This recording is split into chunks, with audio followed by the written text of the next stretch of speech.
প্রতি বছর হজের সময় এলে সামাজিক যোগাযোগ মাধ্যমে ড্রোন হাতে এক ব্যক্তির ছবি প্রায়শই ছড়িয়ে পড়তে দেখা যায়।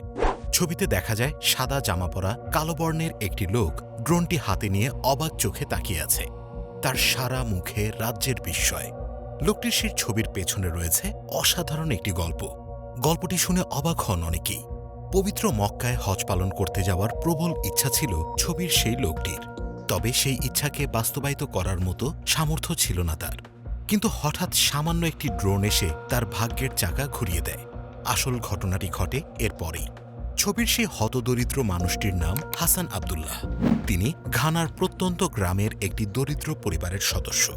ঘটনার দিনটি ৮-১০টা সাধারণ দিনের মতোই শুরু হয়েছিল। এর মধ্যে একসময় নিজ এলাকায় টেলিভিশনের একটি দলকে দেখতে পান। ড্রোনের সাথে ক্যামেরা লাগিয়ে দিয়ে তারা সে স্থানে কোনো একটি কারণে চিত্র ধারণ করছিল। তাদের কাছে অদ্ভুত উড়ন্ত যন্ত্রটি দেখে হাসান আবদুল্লাহ বেশ অবাক হন। সেই দলের কাছ থেকে জানতে পারলেন এটি একটি ড্রোন। ড্রোনের ব্যাপারে শুনে তিনি জিজ্ঞাসা করলেন, এমন কোনো ড্রোন কি আছে যা তাকে ইসলামের পবিত্র ভূমি মক্কায় নিয়ে যেতে পারবে? বেশ কয়েক বছর আগে গল্পটি তুরস্কের সামাজিক যোগাযোগ মাধ্যমে অনেক সাড়া ফেলে। তুরস্ক ভিত্তিক সংবাদ মাধ্যম ডেইলি সাবাহ সহ বিভিন্ন সংবাদ মাধ্যমে তখন খবরটি প্রচারিত হয়। পশ্চিম আফ্রিকার দেশ ঘানার একটি প্রত্যন্ত গ্রামে তুরস্কের এক টিভি চ্যানেলের অনুষ্ঠানের জন্য দৃশ্য ধারণ চলছিল।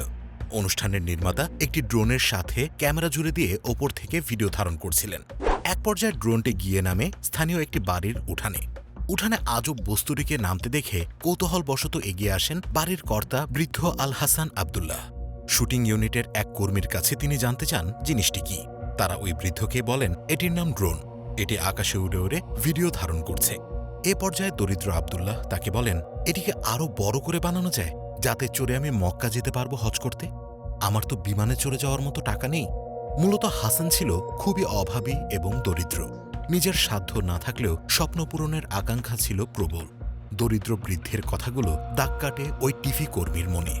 বৃদ্ধের ছবিসহ তার হজের আকুতির কথা লিখে একটি পোস্ট দেন সামাজিক যোগাযোগ মাধ্যম টুইটারে।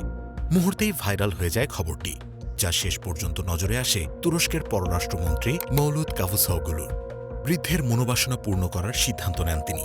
তখন তুরস্কের পররাষ্ট্রমন্ত্রী মৌলুদ এই খবর যাচাই বাছাই করে তার হজ পালনে সহযোগিতা করেন। অবশেষে হাসান ২০১৭ সালের ১৮ আগস্ট শুক্রবার হজ পালনের উদ্দেশ্যে ঘানার রাজধানী আকরা থেকে প্রথমে তুরস্কের রাজধানী ইস্তাম্বুলে আসেন। সেখানে ঘানায় কাজ করা একটি টার্কিশ দাতব্য সংস্থা তাকে স্বাগত জানায়। মনের আশা পূরণ হতে চলায় হাসান ছিলেন খুবই অভিভূত। মহান আল্লাহর কাছে তিনি ছিলেন খুবই কৃতজ্ঞ। সাংবাদিকদের উদ্দেশ্যে হাসান বলেন, আমি ইস্তাম্বুলে আসতে পেরে খুবই আনন্দিত। মহান সৃষ্টিকর্তার অনুগ্রহে আমি তুরস্কে আসতে পেরেছি। তিনি আরও বলেন, আমার আশা পূরণে যারা সহযোগিতা করেছেন মহান আল্লাহ তাদের উত্তম বিনিময় দিন। তুরস্ক সরকারের সহযোগিতা আমার জন্য খুবই গুরুত্বপূর্ণ। আমি মনে করি এই সহযোগিতা মুসলিমদের মধ্যে ভ্রাতৃত্ববোধ ও বন্ধুত্ব দৃঢ় করতে সহায়তা করবে। দাতব্য সংস্থার ডেপুটি চেয়ারম্যান সিহাদ গোকদেমির আবদুল্লাহকে বিমানবন্দরে স্বাগত জানান।